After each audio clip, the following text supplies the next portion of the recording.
This is a little video on how to set up the ramps to load the containers. The containers obviously are not flush with the ground. You can see that.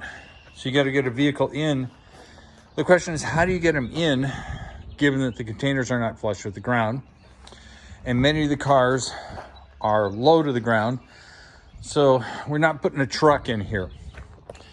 So this is what I've come up with. I've got these aluminum ramps made by Gen Y Hitch. I think they're 8 feet long. And they're nice and stable and firm. Obviously they are. They're laying flat. Well, the issue is, how do you get it to work? Well, this is the end that normally would go on a trailer. And I put it right here. And then I put the curved end, which normally goes on the ground, up by the container.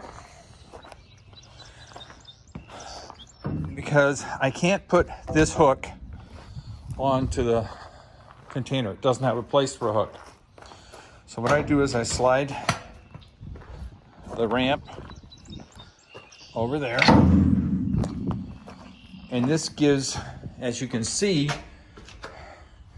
the tire there lines up pretty much with this. So I put plywood underneath it, give it a nice stable, even base, as you can see. And then the next question is, what do you do here? Because as the car comes back, it puts force on this and then it tilts it up. So I slide this piece of OSB underneath here, so when it has a tendency to want to tilt, it stops it. Then I have some concrete here just because I have it in a piece of wood. So as the car comes on, it hits the wood, tire comes up, hits the edge of the ramp, but because the ramp has a support underneath it, it doesn't tilt it up, comes up on here, and off it goes into the container. I do the same thing on the other side. The ramp is missing. And I can adjust this as needed based upon the width of the car. This is the BMW, it still worked. So that's the technique.